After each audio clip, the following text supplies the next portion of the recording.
Easy now, welcome, Drone Warrior here, and today we are taking apart our Nazgul Evoque F5X and we are going to be waterproofing it. We don't intend to necessarily fly into some water. Some snow angels would be good. There's a few other applications, but the main reason is we're here in the UK, and there's days that we get towards autumn and winter where we get very few days. And the days that we do get sometimes have drizzle and rain, and obviously you can't fly in drizzle and rain. You don't want to ruin your quad. So if we waterproof it, we can fly pretty much in everything as long as it's not stupidly windy, and have no worries whatsoever. So the first thing you want to do is plug it into your computer, make sure everything is set up exactly how you want it, all your profiles are set up.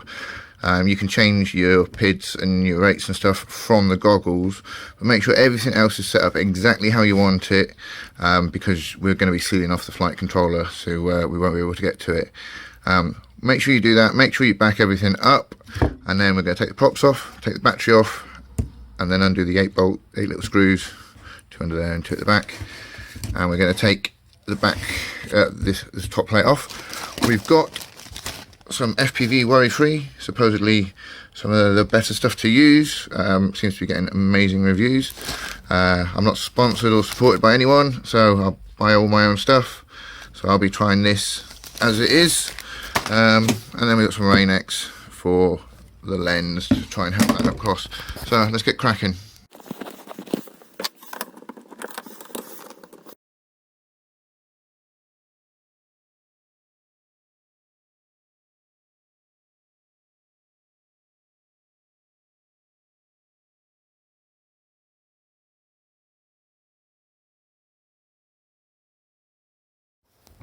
Okay, now we've taken the top off, it's time to take the sides off. Remove the 2 caps so they don't catch on the sides. I've heard that people struggle to get these sides off. Basically all you need to do is undo the screw on either side to release the camera, and then each side up one at a time. Let me just undo those screws and show you. So I remove the tiny little screw on either side of the camera, and the side plates gently lift up and off. So just be careful at the front. We have a little connection there for the LEDs in the side. There is enough room to actually pull up and undo it from underneath and remove the part. So with that cable disconnected, we can remove this side piece out of the way and turn it around and do the same on the other side. Just be aware your camera is now loose and free. Let's take the other side off. So the next thing I'm going to do is remove the aerial, remove this rib TPU mount, and then release the antenna that goes from the air unit to the TPU bit at the back. So this should just pull off once I've undone the antenna. I'm going to undo these 2 screws first so that the antenna can be pushed back through without causing any problems, and I think I'll do the same with the XT60 connector. So I poke the antenna back through. Once you undo the XT60 plugs, you can actually remove this top plate. It comes off so easy. There we go. So you can remove the XT60 away from the TPU mount, and we've got this little sealing ring that goes around it. Now we can remove the TPU mount. I didn't really want to take the motors off because I don't have any double-sided sticky tape to put these back on at the moment, but I'm going to have to do that anyway. So what I'm going to do is loosen the motors off, remove the screws to allow a little bit of freedom so we can start releasing this stack right here. I'm going to leave the DJI unit in for now because I don't want any tension or any issues with the wiring, but once I put a bit of conformal coating on it, it should be a bit stiffer and more secure, let's hope. Right, let's get to it. Right, while we're on the bottom, we've undone the motors. They've got a bit of play in them. We might as well undo these 2 screws here, which holds the buzzer and LED board in place right on the bottom, and then we're about ready to turn over and take the stack and the air unit off. Okay, at this stage the camera's loose. I like to put a little black dot so I know where the bottom is, but it doesn't really matter because you can change it afterwards in Beta Flight or the goggles. As you can see, the little LED and buzzer is now loose. little TPU 3D printing part to hold the buzzer in place. So now we can undo the 4 stacked screws carefully and start to remove the stack. So next thing to do is the 4 screws that are holding the stack on. We need to remove the double-sided 6/8 from under these. It feels like they're going to just pull off easily, but I believe it's those big long screws and they go all the way down into these little bits down the bottom there. So let's take them off. We've undone the 4 screws on the DJI unit. We've lifted these up so they're now loose. Everything's undone, so we're going to carefully start to remove the stack and this at the same time, so we don't pull any wires. We shouldn't need to disconnect anything, keep it all together. We may have to disconnect it a little bit when we coat it up, but we'll see as we go along. It should be fairly simple. So let's start to pull the guts of the quad off the frame. As you can see, it just lifts up simply. What I have noticed is the LED on the bottom there. It's going to be quite hard to disconnect it from in there, so we'll disconnect it from the board and we might put some worry free directly on the connection there, but we'll see as we go along. Let's just undo that little cable for now and finish removing the guts. And here we have it, all set up just as it came out the quad, all loose. So we're going to attempt this in stages. Here's the frame, could do a nice clean up. We're going to try to do this as neatly as possible, but while still getting total waterproof. We've all seen Brandon's video that the Vista unit and camera should be waterproof, but I'm still going to remove that bit TPU and do around the bottom of the lens. You won't notice it, and then I'll do the back as well just in case. We'll leave the buzzer. We'll obviously do the back side of the board, and that is about everything we need to know at the moment. We just I've got broken gummy here, haven't got any spares either. It's a weekend long. Right, let's undo these 2 plugs so we can remove this board off this bottom one. It turns out that this board is double-sided, so you take that one out the top, you see there's one underneath, and we remove that one out the top. There's one down there to that side there, so we'll undo that. So after we've undone all of them, there we go, it pops off. And this should be as far as we need to disassemble this quad. So just take note of where the wires are and which ones went where. Obviously you've got ones there to the LED and buzzer, and then the other ones go back to the air unit for telemetry, etc. Right, shouldn't be too hard.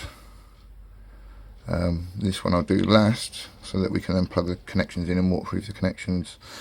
So first we're going to undo this mess a little bit. Like for instance, we can remove the camera, we can take this wire, put the buzzer sensor completely off now, and we can completely remove the air unit separately as well.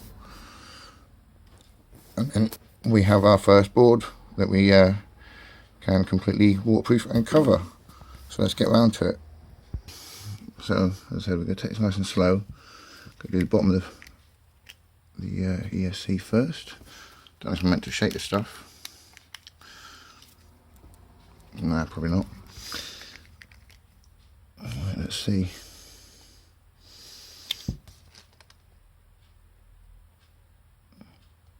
We're going to need to use a tool to work it in.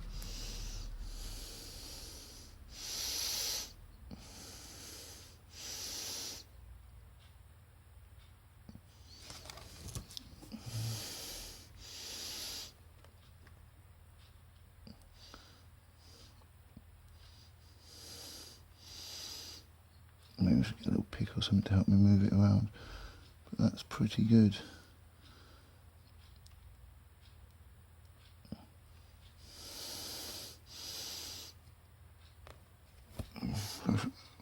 Thought I put a bit much on, but maybe not. I have got a UV torch. And the bottom of the capacitor. So hard to see, but it's on there. So much so it's dripping off at the bottom.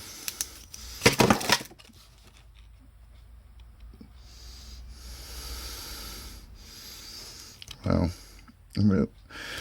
I don't know when they say thin layer, thick layer, as long as it doesn't affect me putting the drone back together, I'm not too bothered. It's looking pretty nice. Is there any gaps at all?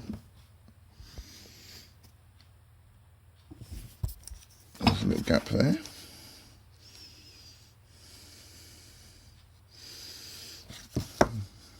Need to put something under it so it's not all rolling down one way.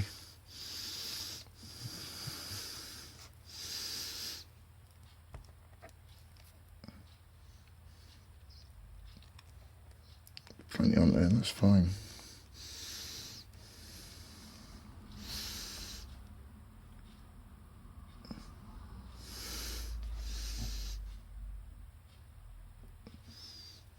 Really easy to use.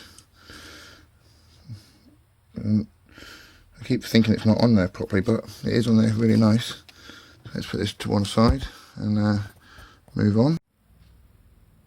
So next up, I'm just going to put some around the threads on the camera there, and then I can put my lens back on it.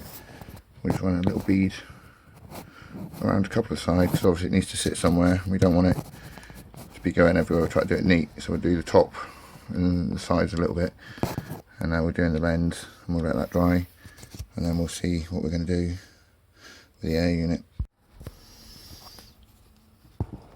Put some on the lens, and just put a little bit along the top there on that seam, and then a little dob on the cable where it goes in, and then we'll move them around with the little plastic bits. Now onto the air unit itself. First bit I'm going to do is I'm going to put some over these wires here to stop shorting, but also to hold them into place better and make a much stronger connection on this side of the air unit. Excuse me. So I did the whole edge, all of the wires, and I've gunked them up so they're going to be held into place much better than they were being. As I said, I've done the camera, we've done the bottom of the ESC, so we're going to wait for a little while for it to go tacky and come back. Okay, I've been a little busy and had to pop out, so it's been a few hours, but it's dry. It's got a nice little sort of rubbery silicone feel to it. It's covered on there beautifully, and anyone who's ever soldered one of these knows that these wires are a pain in the ass. Well, I do feel a bit better now they're siliconed into place and shouldn't move around too much. And the camera has turned out quite nice. Back's covered. I've just got the bottom edge to do now. But firstly, we're going to flip the flight controller ESC over and do the bottom side of that. And I have decided as well not to mess around and just put a glob of it in the bottom LED there. So let's get on.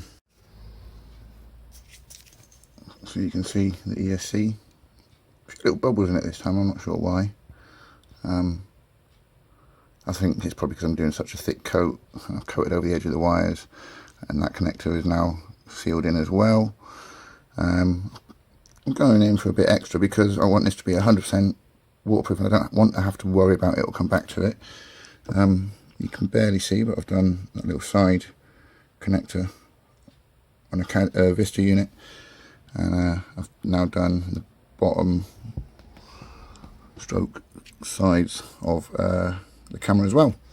So let that dry and carry on. Okay, here we are back.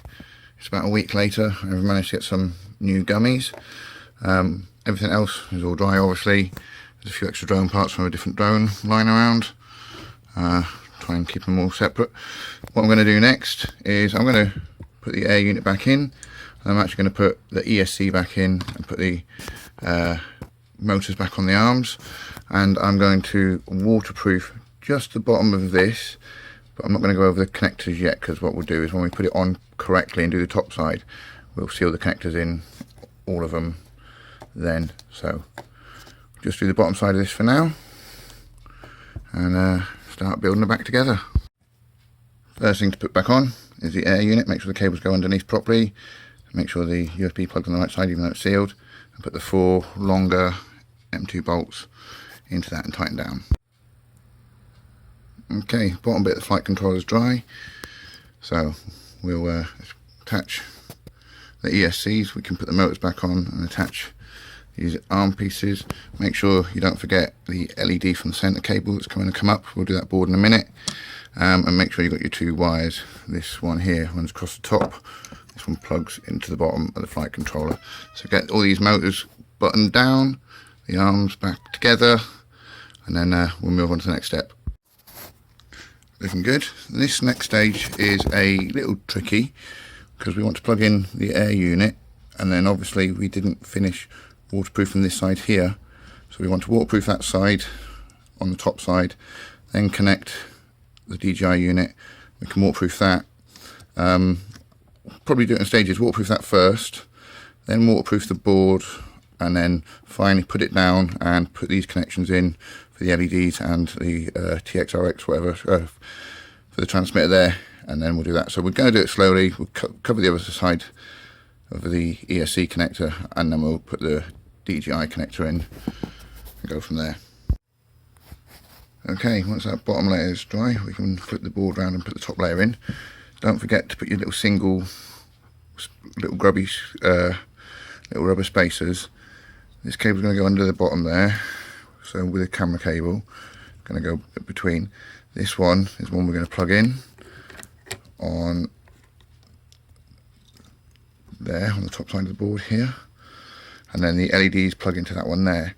So if we plug the LEDs in first, we can then finish sealing the bottom of the board, and plug in the air unit onto that one, and start sealing this side of the top of the board. I'm pretty sure it's going to be a pain in the ass to put the buzzer and the LEDs back on and then get it waterproof. I think what I'm going to have to do is leave it loose, attach it to the sides, and then drop it into place and screw it in. But I'm going to leave that loose for now so I can get to it if I need. But this cable also runs underneath, and then, as we said, it goes into this port here. Right, now that's all dry, we can put the LED cable back underneath, put the camera cable underneath, get ready to put this on, and we can finally connect the big plug from the DJI Air unit into this last top plug, and then we can waterproof that all in place. The wires will be in position, and then we can push this down and tighten it up. So we'll put this one in, we'll waterproof it, and we'll leave it for a little while, and then we'll come back and nearly be done. So I didn't film it, I've just put the flight controller back on top and screwed it down. So now what we're going to do is we're going to move on to the buzzer board and the LED board. I've already sort of pre-coated the front area of the board where there's nothing on the bottom of the board that needs coating. I was going to do a thin layer across there if I could, but then I thought if any moisture gets in there, it's better if it can drain out. The plug there has already been done, so what we're going to do first is a little plug that's under there that comes from the bottom. There you go, that comes from the bottom LEDs. We'll put that one in at the back there, and then we'll put the stuff on to seal that in, and we'll work out how we're going to do the sides. Alright, get ready to put the side panels back on. I believe it's going to be easier if we leave the front assembly loose there, plug it in, waterproof it, and then we can slide it on, and then we can pull that out to the other side and do the same on the other side, and then put it in and screw it into place. I've also put a little dob on there. Again, this is over the top. I do not want to have to worry about this ever. So, as the name suggests, worry free. Let's put it to the ultimate test, isn't it?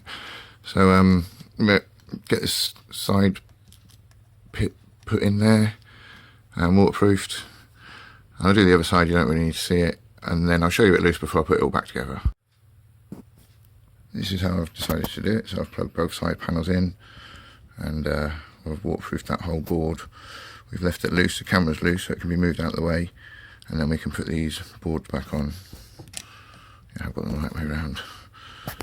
In the meantime, we'll just put the aerial holder back on, and we can screw the antenna mount and the battery mount back together. So I've attached to one side now. We could leave it loose and put this one on, but we could also now put this in position and screw that down, and then we'll put this side panel on, and we're nearly back together. Once you've got your side panels on, reinstall the camera, set it to the approximate angle you like, and then all we have to do is reinstate the XG60 plug down in there nicely like so, and we'll put the top on, and then I'm going to put you back on for the very first plug-in to see what happens. Back together now, and you can't tell that there's been waterproofing applied anywhere, which is what I wanted. It just looks like a normal Nazgul. I have gone ahead and swapped out the TPU for some brand new bits that look nice and shiny. Here's a battery. This is the first time I'm plugging it in, so it needs to be the other way around. That was positive. I don't know why it's come up blue, but it's not the end of the world. It seems to be working. I can't plug it into the computer to check. So what I'm going to do is, you see people just put them straight in water. I'm actually going to go out and fly and make sure this works properly as it should, verify everything's as I want it, and then what we're going to do is we're going to start doing some little testing on it, which I'll film and upload obviously, and we'll ramp up the testing until we'll see how far we can go. But at the moment we're quite happy, everything looks normal. Well, as I said, go for a flight to make sure it doesn't get too hot. Can't feel any heat in there at the moment. And just check sure everything's nice as it should be. So we will have a little flight. I'll update at the end of this video to make sure that everything's happy and give you my final thoughts, and I will see you once I've been flying. Okay, you join me back a few weeks later. I've been able to test it fully and fly many packs in different conditions. I can confirm that the drone flies exactly as it did before. There's no change in performance or flight characteristics whatsoever. The motors do not get any hotter than they did before, which we wouldn't expect anyway. Then there seems to be no more additional heat in the flight controller or the ESC. They seem to be running normally, same with the air unit. No heat generated whatsoever. So everything is as it should be and working perfectly. We will move on to water testing next. But what else have we learned about the waterproof coating? As I mentioned when I was building it, I put it on way too thick. You don't need to put it on anywhere near as thick as I did have. But I wanted this to be 100% covered and have a good old covering on it to make it sort of worry free, as it says. And so far I do feel pretty good that everything's nice and secure. All the connectors are much less likely to pop out now they have the worry free on them. Everything, as you can see all down there, the motor wires, everything's covered. And at the front you can see the LED board and even all the wires going in, they're all covered up as well. So yeah, put it on a little bit thinner, it'll go a lot further. And remember to put the lid on. I left the lid off 2 or 3 times and then had to clean out the nozzle in a big chunk that had gone solid. So anyway, I hope this helps and you can waterproof your Nazgul. Please drop me a like if this is the case. Subscribe to the channel if you haven't already, and stay tuned, and we'll be doing some more waterproof testing on this drone soon and seeing what it can actually stand up to, and will it really stand up to the level of water, flying in rain, etc. So I hope this helps. Stay tuned, subscribe, like and share, and I'll catch you all on the next one.